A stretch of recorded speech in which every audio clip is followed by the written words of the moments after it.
चला मित्रांनो, आता आपल्या बरोबर आहे साताऱ्याचा आद्या. आपण त्याचे यूट्यूब चॅनल बघितलं आणि फेमस म्हणजे बैलगाड्या क्षेत्रामधनं त्यांनी पत्र लिहिली आहेत. हो. तर आद्या, आज कसं वाटतं मुंबईला येऊन? मुंबईचं काय, मुंबईला मी येतच असतो कायम, कारण तुमच्या माणसांचं प्रेम चांगलं आहे. शेवट लोकांचे सगळे मित्र असतात आपले. आता आमच्या घाटावरची मित्रमंडळी पण येत असतात बैल घेऊन, मग त्याच्यामुळे येतो आपण पण. आणि तुझं जे कॉन्टेंट आहे, आपण पत्र लिहितो तर ते भावनिक असतं, सगळं काही त्याच्यामध्ये टाकायचं असतं. तर ती आयडिया कुठून सुचली? आयडिया म्हणजे असं सहजच का, म्हणजे आपण सहजच केलेलं पहिल्यांदा. एवढं काय म्हणजे डोक्यात नव्हतं की, आणि असं म्हणजे खरं का नाही, स्वप्नात पण विचार केला नव्हता की ही आयडिया किंवा हे कंटेंट आपला एवढा व्हायरल जाईल आणि लोक आपल्याला एवढं प्रेम देतील. पण पहिल्यापासून माझ्या डोक्यात एकच होतं की मुलाखत सगळीच करतात किंवा माहिती बैलांची देणं असेल, आता सगळ्यांचीच बैल आहेत बघा, युट्यूबवर लोकांची सुद्धा बैल आहेत. पण आपले गाडा मालक एक असून पण आपण वेगळं काहीतरी केलं पाहिजे असं डोक्यात होतं. म्हणजे रात्री 2 वाजता, रात्रीच्या 2 वाजता गौतम यांचं पत्र लिहिलेलं, फक्त अर्धा तास लिहायला वेळ दिलेला आणि अर्धा तास रेकॉर्डिंगला, आणि रात्रीच्या 2 वाजताच अपलोड केलेलं ते पत्र सगळ्यात पहिल्यांदा व्हायरल झालं. मग तिथनं मग असं वाटलं की आपण हा कंटेंट कंटिन्यू ठेवूया आणि याला प्रतिसाद पण प्रेक्षकांचा चांगला आहे. आतापर्यंत किती पत्र म्हणजे लिहून झालेत? आता तशी पेंडिंग बघा 10 पत्र पेंडिंग आहे, तो लिहून ठेवलेली, ज्याला रेकॉर्डिंग किंवा तो एक असा टाइम नाही मला वाटला की बाबा त्या टायमिंगला टाकावं. आणि अशी झाली करून मग 50 पत्र आपल्या चॅनलला पडलेलीच आहेत ऑलरेडी. 50 आपले पत्र झाले आणि सगळ्या पत्रांना असा प्रतिसाद आहे की कमीत कमी मला वाटतं की असे ठराविक पत्र आहेत जे नवीन समजा बैल व्हायरल नसणारी, मग त्यांना 1-2 हजार व्ह्यूज झाले अशा. नाही सगळे टोटली आपले पत्र 50,000च्या वरच व्ह्यूज आहेत, 2 लाख 4 लाख असे व्ह्यूज आहेत. बैलगाड्या क्षेत्राबद्दल कधी पत्र लिहायचं वाटतं की नाही? हो, क्षेत्राविषयी लिहायचं झालं तर कसं आहे बघा, बैलगाडा क्षेत्र एक समुद्र आहे. तुम्ही जेवढं लिहिणार त्याच्यात जेवढं खोलवर शिरणार तेवढं तुम्हाला ते परत फाटफुटत जाणार त्याला. त्याच्यामुळे कसं की एक अशी वेळ येईल की बाबा बैलगाडी क्षेत्राविषयी आपल्याला आता लिहायलाच पाहिजे, तर त्यावेळेस लिहिणार. कारण असं आहे की प्रत्येक गोष्टीला एक वेळ आहे, मग त्या वेळेत ती गोष्ट तुम्हाला 100% दिसणार. तुमचं प्रेम फक्त त्या यायला पाहिजे. आता मी बघतोय की तू घाटावरही असतो, बिनजोडलाही येतो, कधी वाटतं की नाही की आपलाही कोंड असावा, आपलाही कोंड पळावा? बैल 4 आहेत आपले बघा, आता 4 बैल आहेत. मग त्यात कसं मित्रमंडळींच्याकडे काय आहेत, काय आपल्या घरी पण आहेत. आणि असं झालं, एवढं प्रेम मिळाले की मित्र माझ्या घाटावरची माझ्या नावानं गाड्या सुद्धा पळतात त्यांच्या. मग त्याच्यामुळे असं नाही म्हणतात की आपलं, आता सगळी बैल आपली. आता बघा माझी पहिल्यापासून म्हणजे जसं आदत वाजून तो पळतोय तेव्हापासून आमचं त्यांचा संबंध. बकासूरचं पण जसा बकासूर पहिल्यापासून पळत होतं तसं मग मोहिल शेठचे आमचे संबंध झाले. आणि माझ्या बहिणीच्या घराच्या मागच मोहिल शेठचं घर आहे, म्हणजे ही त्या साईडनं पण एक रिलेशन येतं. म्हणजे धुमाळवाडी साईडनं पण आमचे म्हणजे रिलेटिव्ह लागतात एक म्हणा.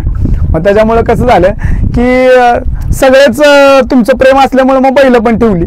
बैलांना पहिरे पण आपल्या होते व्यवस्थित, बैल आहेत आता राहतात 1-2 गुलात, कधी गट काढून चिमीला मार खातात, काय नाही चालत राहते तेवढं. मग हा बैलगाड्या क्षेत्राचा नाद कसा लागला? नाद आमचा पिढी जातच आहे तसं, आजोबांनी वगैरे ठेवलेली बैल. परत नंतर मग आजोबांच्या नंतर आमच्या आजोबांनी सगळ्या मुलीच, आम्हाला मामा वगैरे नाही, चुलत मामा. मग त्याच्यानंतर नाद बंद झाला आणि आमची सगळी बाकीची सगळी शिकली, कोण कुठं कामाला गेलं, काय झालं. मग आजोबांचं म्हणजे मरताना एक वचन होतं, असं त्यांनी सांगितलेलं की बाबा आपल्या घरी पण बैल असावी, बैल शर्यतीच्या राहू द्या पण आवताची तरी बैल ठेवा. मग त्याच्यामुळे मग बैल ठेवायचं असं ठरलं. मग पहिल्यांदा वासरू एक घेतलं आपण, ते वासरू चांगलं पळालं. नंतर 1-2 बैल घेतली, मग ती पण पळत राहिली. मग आता एक आदत 1-2 आहे, तर दुसरा एक आहे. आणि आपण एक पंजाबवरून आता बैल उतरवला आहे. पनवेलचे एक आमचे मित्र आहेत, त्यांच्याकडून आम्ही, आणि आसिफ भैया म्हणून आहेत काल्याचे, माझे बैल त्यांच्याकडे असतात. मग ते आम्ही सगळ्यांनी मिळून एक मैत्रीत होता, आम्ही पंजाबवरून एक बैल आणलाय, लवकरच मैदानात दिसेल तुम्हाला. आणि आता आपलं बैलगाड्या क्षेत्र आहे तसं आपलं यूट्यूब चॅनल म्हणजे युट्यूबर्स लोक आहेत, आपले युट्यूबर्स मित्र आहेत जी अड्ड्यात असतात, घाटावर असतात, बिनजोडला वगैरे अनेक जी बैल असतात त्यांना उजेडात आणतात. तर युट्यूबर मित्रमंडळीबद्दल काय म्हणणं आहे तुझं? बघा सगळे भाऊबंद म्हणजे माझे चांगलेच आहेत, त्या सगळ्यांना त्यांच्या पुढील वाटचालीसाठी सदिच्छाच आहेत माझ्याकडनं. फक्त त्यांना एक विनंती सुद्धा आहे बरं का, की जेवढं चांगलं तेवढं वाईट. हे आपलं क्षेत्र असं आहे की तुम्ही जे दाखवाल का नाही तेच दिसतं लोकांना. आणि कसं आहे, प्रत्येक गोष्टीला तीन बाजू रस्ते करतात लोक. तुम्ही चांगलं दाखवलं का नाही की त्याला मग अनेक पाटे फुटतात. मग ते चांगलं पेरलं की चांगलं उगवणार. तुम्ही कुठं पेरत गेला की ते दिसताना पण बेकार दिसतं आणि उगवताना पण बेकारच उगवतं. त्याच्यामुळे टाकताना तुम्ही प्रत्येक व्हिडिओ प्रत्येक बैलाचा चांगलाच टाका. अंधारातली बैल सुद्धा उजेडात येऊ द्या, जेणेकरून त्या गाडा मालकांचा किंवा त्या नंदीचा तुम्हाला आशीर्वाद आयुष्यभर मिळेल. समजा आशीर्वाद सगळ्यात मोठी गोष्ट आहे. टाकताना चांगलं टाका. आपला व्हिडिओ जर आपण एखादी मुलाखत केली तर त्यात जर समजा कोण कुठल्या बैलाबद्दल वाईट बोलला असेल तेवढा पॉईंट कट करून मुलाखत टाकावी. कारण फेमस यासाठी जर काय करायला गेला तर ते 2च दिवसाचा दूर आहे. ते पेटणार परत पेटलं की इजणार. माचीची काडी एकदाच पेटती की जोपर्यंत तुमच्या हातापर्यंत असते का नाही तोपर्यंत पेट राहते, परत त्या हाताला चटके देते. त्याच्यामुळे आपला खेळ किंवा आपलं ही गोष्ट आपला युट्यूब चॅनल आपल्या चांगले ठेवू शकतो. त्याच्यामुळं फक्त ते निरंतर पेटवत राहायचं किंवा निरंतर ते चालवत राहायचं काम. वेगळं काय व्हायरल नको. तुम्ही व्यवस्थित व्हिडिओ टाका. गरिबांची बैल उजेडात येऊ द्या. प्रत्येक गाडा मालकाची मुलाखत घ्या. प्रश्न व्यवस्थित विचारा. असं नाही की बघा मी ह्याच्यात माझी PhD झाल्या. फक्त कसं की प्रत्येकानं प्रत्येकासाठी चांगलं काम केलं का नाही की मग तो पण आपल्यासाठी चांगलं काम करतो. चांगलं केलं की चांगलं होणार असं आहे. तर आता तुला बिनजोड आवडते की 3 फेऱ्याची मैदानं जास्त आवडतात? मुळात बैलगाडा क्षेत्रच आवडीचं. त्याच्यामुळे मग त्याच्यात किती प्रकार येतात हे काय सांगायचं हे नाही. क्षेत्र आपलं आणि बैलगाडा क्षेत्र हे रक्तातलं क्षेत्र राहिलं. आज तुम्हाला आजची गोष्ट सांगतो. आज मी कामावर 600 रुपये देऊन माझ्या बदली माणूस ठेवून आलोय. म्हणजे असं आहे की खेळ आहे, बैल आल्यात, मग मी चालत तुम्हाला सांगू जवळजवळ 4 किलोमीटर आम्ही माझी सगळी मित्रमंडळी आम्ही चालत आलो. आम्हाला मैदान माहित नाही. मी पहिल्यांदाच आलो या मैदानाला खिडकालीला. आणि मग कसं राहतं की एकदा झालं चालू की ते थांबत नाही. त्याच्यामुळे मग क्षेत्र कुठलंही असू द्या त्या आवडीचंच बनवायचं. आणि बैलगाडी क्षेत्रात बरेच आहेत. आता शंकरपट आहे, सेकंदाचा घाट आहे, सगळ्यात आपण ऍक्टिव्ह राहायचं. बैलगाडा शर्यत हीच आवडीची आहे. त्याच्यामुळे मग काही बिनजोड तर आमची असणारच की आवडीची. शेवटचा प्रश्न, आद्याचा सगळ्यात आवडता बैल किंवा बैलजोडी कोणती आहे? आता हे लय अवघड विचारलं तुम्ही, पण उत्तर द्यावंच असं वाटतं. तसं तर म्हणायला गेलं तर बघा महाराष्ट्रातला प्रत्येक बैल हा माझ्या आवडीचा. कुण्या एकाचं नाव घेतलं की कसं होतं, संबंध आमचे घरचेच लागले सगळ्याच बैलांचे. त्याच्यामुळे कुण्या एकाचं नाव घेता येणार नाही. पण असं मी बघत आलो अशा जर गाड्या जर आता जर तुम्ही म्हणला ना म्हणजे ठराविक गाड्या अशा पळतात. आता बकासूर माणिकराव एक चांगली गाडी पळती बघा. बकासूर आमचा साताऱ्याचा बलमा एक गाडी चांगली पळती. बकासूर सोन्या फार सुंदर गाडी पळाली. ती गाडी म्हणजे सोन्याच्या तोला मोलात बकासूर किंवा बकासूरच्या तोला मोलात ती गाडी 1 नंबर पळाली गाडी. आणि लखन देवाची बी गाडी चांगली पळती बघा. ती गाडी छत्रपती संभाजीनगर एक्सप्रेस ती गाडी त्यांची चांगली पळाली. ती गाडी समोर बघितली आपण पळताना. त्याच्यानंतर बरं आता बघा बाजीची आणि समीर भैयाच्या माणिकरावची ती एक गाडी फार सुंदर पळती गाडी.